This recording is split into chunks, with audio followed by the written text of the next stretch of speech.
खेसारी का जीवन भोजपुरी के लिए समर्पित है? कभी और हिंदी में, बॉलीवुड में, किसी और भाषा में कभी देखेंगे हम आप? अच्छा ये बताइए, अगर ऐसा ही साउथ सोचता तो क्या अपने लैंग्वेज को बड़ा कर पाता? नहीं कर पाता। वही तो मैं आपसे कह रहा हूं इसीलिए कि मैंने पैन इंडिया। इसीलिए मैं हिंदी नहीं सोचता।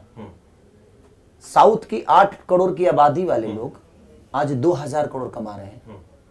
तो ऐसा समय जरूर आएगा भैया कि हमारा भोजपुरी भी 2000 करोड़ कमाएगा। बिल्कुल कमाए, लेकिन वो उसको जब तक आप पैन इंडिया नहीं करेंगे कैसे हो? मैं वही चीजें कह रहा हूँ। तो आज नहीं तो कल वो अवसर आएगा।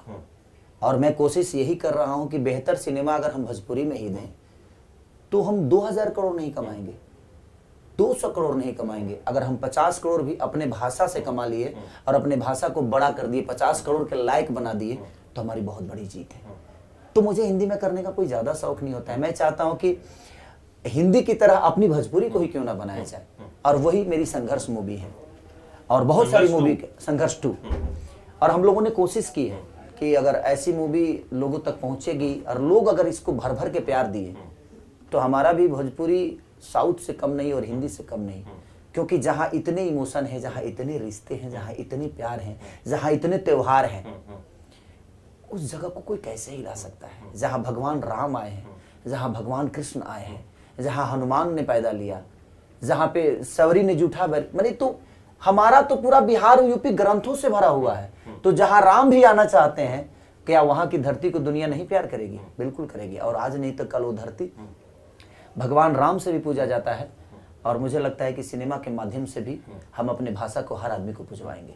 कोशिश है, बशर्ते अब जब तक पब्लिक का सपोर्ट नहीं होगा, जब तक पब्लिक हॉल तक नहीं जाएगी, जब तक आज यूपी में सिनेमा को बहुत प्राथमिकता दिया जा रहा है, शूटिंग में भी बहुत सहयोग मिल रहा है। लेकिन सहयोग मिलने से नहीं है। मेरे कहने का मतलब कि सामान तो आप बनाने का मुझे परमिशन दे रहे हो, लेकिन बेचने के लिए दुकान नहीं दे रहे। बेचने के लिए दुकान नहीं दे। तो जब आप बेचने के लिए दुकान ही नहीं रखिएगा तो हम सामान बनाकर करेंगे क्या?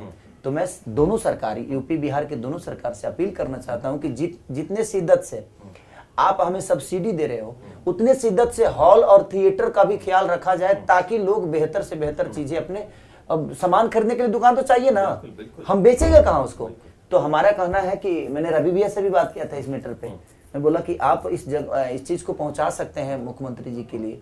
मैंने परसों अपने जितेंद्र बड़े भाई हैं, वो मेरे जो आज कला संस्कृति मंत्री हैं हमारे बिहार के, मैंने उनसे भी ये बोला कि भैया सब्सिडी यहाँ भी हो रही है, लेकिन मैं चाहता हूं कि थिएटर का भी ख्याल रखा जाए, ताकि हम बना तो रहे हैं पर बेचने का जो सुविधा है वो बहुत लोचर है थोड़ा सा। तो उस पर भी आप लोग फोकस करिए, ताकि हमारे यहाँ 400, 500, 1000, 2000 हॉल होंगे तो शायद हम लोगों को ज्यादा से ज्यादा बुला पाएंगे। हॉल ही नहीं है, थिएटर का व्यवस्था अच्छा नहीं है, तो लोग नहीं आ पाएंगे। तो आप कोशिश करिए कि अगर माल बनवा रहे हैं